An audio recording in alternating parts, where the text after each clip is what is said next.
अस्सलामुअलैकुम। हैदराबाद में एक ऑटो ड्राइवर से जुड़ा हुआ एक मामला इस वक्त सोशल मीडिया पर काफ़ी बड़ी बहस का हिस्सा बन चुका है। एक छोटा सा वाक़या धीरे धीरे इतना बड़ा हो गया कि अब इस पर सियासी जमातें, सोशल मीडिया इन्फ्लुएंसर्स और मुख्तलिफ तंजीमें अपनी अपनी राय दे रही है। इस मामले ने सिर्फ एक ऑटो पर लिखे हुए पैगाम तक बात को महदूद नहीं रखा, बल्कि इसके बाद ऑनलाइन प्लेटफॉर्म पर मजहबी बहस और इल्ज़ामात का सिलसिला भी तेजी से बढ़ने लगा है। ये पूरा वाक़या हैदराबाद के एक ऑटो ड्राइवर सी भरत कुमार से जुड़ा हुआ है। भरत कुमार ने अपने ऑटो के पीछे एक पैगाम लिखा था, जिसमें लिखा था कि जो कोई भी इस जमीन पर पैदा हुआ है वो हिंदू है। JSR का नारा भी लिखा और मजहब बदलना बाप बदलने के बराबर है लिखा। जरा सोचिए, एक ऑटो वाला डेली कमाने के बाद उसका घर चलता है, उसका राशन पानी का खर्चा निकलता है, लेकिन ऑटो वालों के दिल और दिमाग के अंदर जो नफरत फैली गई है, इससे न सिर्फ एक ऑटो वाला बल्कि दूसरे ऑटो वालों को भी इफेक्ट हो सकता है। और बताया जा रहा है कि यह खुद हैदराबाद का नहीं बल्कि दूसरे डिस्ट्रिक्ट का आकर यहाँ पर ऑटो चला रहा है। एक महीने पहले की बात है, जहाँ पर हमने देखा कि हजारों की तादाद में ऑटो वाले एहतजाज कर रहे थे, बोल रहे थे कि फ्री बसों की वजह से ऑटो सही से नहीं चल पा रहे हैं। सरकार ने जो वादा किया था वो वादा तक अभी तक पूरा नहीं हुआ है। बड़े बड़े एहतजाज ऑटो वालों की तरफ से देखने को मिले, लेकिन इसके बाद ये जो चीजें देखने को मिल रही है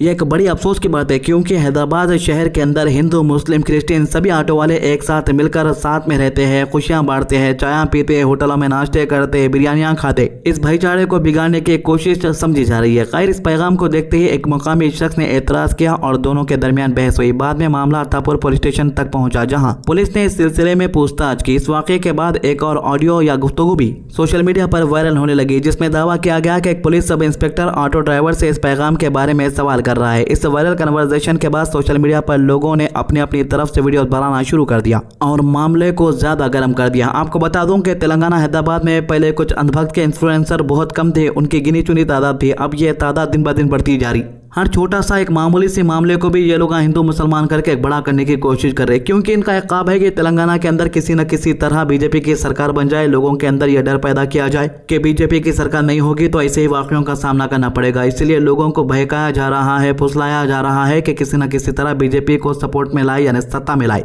इसीलिए जब कोई भी ऐसा मामले आते हैं तो सबसे पहले सपोर्ट के लिए जो तैयार हो जाते हो बीजेपी के लीडर से, जिसका वीडियो के अंदर आप देख सकते हो। इस वाक़े के सामने आते ही तेलंगाना के कई right wing social media pages और इन्फ्लुएंसर्स ने भरत कुमार की हिमायत करनी शुरू कर दी। कई लोगों ने कहा कि अगर दूसरे लोग अपनी मजहबी पहचान के स्लोगन अपनी गाड़ियों पर लिखते हैं तो फिर सिर्फ इस ऑटो ड्राइवर पर सवाल क्यों उठाया जा रहा है। कुछ लोगों ने पुलिस के रवैये पर भी सवाल उठाए और कहा कि कानून सबके लिए बराबर होना चाहिए। देखो भाई, हैदराबाद में ऑटो वाले अपने ऑटो के पीछे मैसेजेस लिखते, लेकिन वो मैसेजेस पढ़ने वालों को भी जरा अच्छा दिखता। फॉर एग्जाम्पल, माँ की दुआ या कोई शायरी लिख दिया, पढ़ने वालों को भी अच्छा दिखता। लेकिन किसी के मजहब के बारे में तुम गलत इस्तेमाल करोगे, घर के अंदर चूल्हा नहीं जल रहा लेकिन ऑटो के अंदर भड़काऊ भाषण लिख दे के चला ले रहा गाँव से आके, इससे जाहिर सी बात है कि माहौल खराब होगा। खैर, सोशल मीडिया पर कई वीडियोस वायरल हुए जहां मुख्तलिफ लोग भरत कुमार के हक में बोलते नजर आए। कुछ इन्फ्लुएंसर्स ने यह भी दावा किया है कि ऑटो ड्राइवर को निशाना बनाया गया है। एक इंस्टाग्राम अकाउंट ने तो भरत कुमार का QR कोड भी शेयर कर दिया और लोगों से अपील किया है कि अगर वो मदद करना चाहे तो फाइनेंशियल सपोर्ट भी भेज सकते हैं। इसके बाद कई और पेजेस ने भी इसी तरह के वीडियो शेयर किए और मामला इंटरनेट पर तेजी से रफ्तार पकड़ने लगा। इस दौरान हैदराबाद के कुछ बीजेपी लीडर भी इस इश्यू पर खुलकर बयान देने लगे।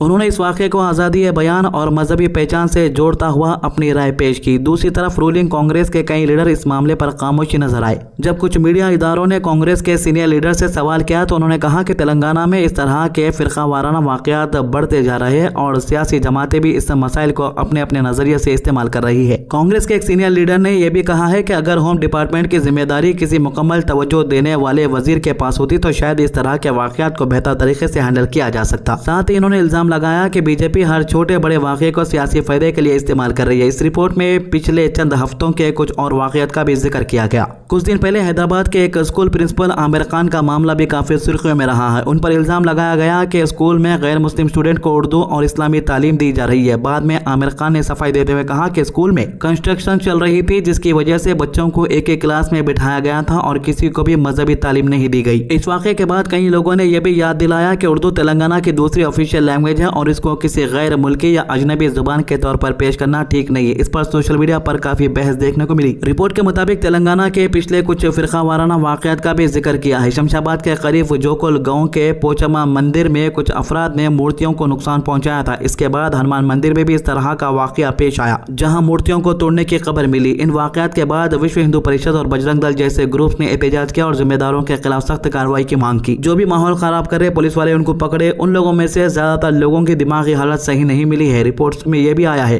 अब भरत कुमार के मामले के बाद भी कुछ राइट विंग ग्रुप्स हैदराबाद के मुख्तलिफ इलाकों में जाकर हिंदू ऑटो ड्राइवर से मुलाकात कर रहे हैं और उनसे कह रहे हैं कि वो अपने मजहबी पहचान खुलकर जाहिर करे। मतलब कि ऑटो वालों से ये कहा जा रहा है कि अगर से तुम हिंदू हो तो तुम भगवा कलर का झंडा लगाकर ऑटो चलाओ। अरे भाई, ऑटो वाला लाखों करोड़ रुपए कमाकर बड़े बड़े बिल्डिंग नहीं बना रहा, बस वो चाहता है कि उसके महीने का खर्चा किसी तरह निकल जाए। ऑलरेडी ऑटो वाले कई तरह की परेशानी का सामना कर रहे हैं, वो लोग खुद परेशान है कि कारोबार सही से नहीं चल रहा। अब तुम जो है ऑटो वालों को भी मजहब के अंदर लाके खड़ा कर दिए। तो इस वजह से सोशल मीडिया के साथ साथ ग्राउंड पर भी इस इशू पर काफी गुफ्तगू हो रही है। रिपोर्ट में सितंबर 2024 के जयनूर कुमरम भीम आसिफाबाद डिस्ट्रिक्ट के वाकया का भी हवाला दिया गया है। उस वक्त एक मुस्लिम शख्स पर एक ट्राइबल खातून के साथ जिनसी हमले और कत्ल की कोशिश का इल्जाम लगा था। इस वाकये के बाद गुस्से में आए हजारों लोगों ने मुस्लिम दुकानदारों के कई दुकानें जला दी थी और उस वक्त इलाके में काफी तनाव फैल गया था। फिलहाल भरत कुमार के ऑटो वाले मामले की वजह से हैदराबाद में एक बार फिर सोशल मीडिया पर मजहब और सियासत को लेकर गर्म बहस चल रही है। पुलिस अपनी तरफ से मामले की जांच कर रही है, जबकि मुख्तलिफ सियासी जमातें और सोशल मीडिया यूजर्स अपनी अपनी राय पेश कर रहे हैं। जो बात ऑटो पर लिखी गई है, अगर इस्लामी तालीमात की रोशनी में देखा जाए तो इस्लाम ये सिखाता है कि दूसरे मजहबों की तौहीन, इनके अकीदों की बेइज्जती या ऐसी बातें जो नफरत और दुश्मनी को हवा दे उससे बचना चाहिए। कुरान में अल्लाह ताला फरमाता है, और जिनको वो अल्लाह के सिवा पुकारते हैं उनको बुरा भला ना कहो, वरना वो भी जहालत में हद से बढ़कर अल्लाह को बुरा कहेंगे। सूरह अल-अनाम आयत 108। इस आयत का पैगाम यह है कि अगर किसी की बात या अकीदा पसंद ना हो तब भी इज्जत और हिकमत के साथ बात करनी चाहिए ताकि नफरत और टकराव ना बढ़े। अगर किसी गाड़ी या ऑटो पर ऐसा पैगाम लिखा हो जो दूसरे लोगों को तकलीफ पहुंचाए या इनके मजहब या पहचान को निशाना बनाता हो तो इस्लामी तालीम यह कहती है कि मुसलमान का रवैया सब्र, अखलाक और अमन वाला होना चाहिए। गुस्से, बदजबानी या फसाद का जवाब फसाद से नहीं देना चाहिए। अगर कानूनी मसला हो तो उसका हल भी कानूनी तरीके से निकालना चाहिए। हिंदुस्तान एक मुख्तलिफ मजहबों और तहजीबों का मुल्क है। यहाँ हिंदू, मुस्लिम, सिख, ईसाई और दूसरे तमाम कौमें साथ रहती है। भाईचारा, एक दूसरे की इज्जत और अमन ही मुल्क की असली ताकत है। अगर हर शख्स अपने मजहब की तालीमात पर अमल करे और दूसरों के जज्बात को भी एहतराम करे तो नफरत की जगह मोहब्बत और इत्तेहाद को फरोग मिलेगा। इस तरह के वाकयात को नफरत फैलाने का जरिया बनाने के बजाय हमें कोशिश करनी चाहिए कि लोगों के दरमियान गुफ्तगू, समझ और अमन का माहौल कायम रहे। इख्तिलाफ हो सकता है लेकिन इसका इज़हार हमेशा शरारत, कानून और इंसानियत के दायरे में होना चाहिए। यही इस्लाम की तालीम भी है और एक मजबूत और पुरअमन मुआशरे की बुनियाद भी। आपको बता दूं कि करोड़ों इंडियंस जो है जाके दूसरे मुल्कों में काम करते हैं। इनमें मुस्लिम भी है, गैर मुस्लिम भी है, क्रिश्चियंस भी है, लेकिन वहाँ पर से हमें ऐसे वाक़यात देखने को या सुनने को नहीं मिलते, क्योंकि वहाँ पर लोगों की एक ही सोच रहती है कि बस हमें काम करना है, अपने घर वालों को पालना है, हमारे फैमिली वालों को पालना है, हमारे बच्चों को अच्छा पढ़ाना है और कामयाब बनाना है। करोड़ों लोग यानी जो हिंदू है वो अरब मुल्कों में रहते हैं, लेकिन वहाँ पर से एक भी ऐसा वाक़या सामने नहीं आता। लेकिन कुछ इंडिया के अंदर लोग हैं जो अपने फ़ायदे के लिए ऐसी हरकतों को अंजाम देते हैं और जानबूझ के ऐसे चालान करते हैं। खैर, तो ये थी इस मामले की अभी तक की अपडेट। आज की अच्छी बात, हुजूर सल्लल्लाहु अलैहि वसल्लम ने फरमाया, जब कोई आदमी किसी अजनबी औरत के साथ अलहादगी में होता है तो इन दोनों का तीसरा शैतान होता है। मिशकात 3118। हमारे चैनल को सब्सक्राइब कीजिए, हमारे वीडियोस को ज़्यादा से ज़्यादा लोगों तक शेयर कीजिए, नमाज की पाबंदी कीजिए, कुरान की तिलावत कीजिए और दुआ में याद रखिए। अल्लाह हाफिज़।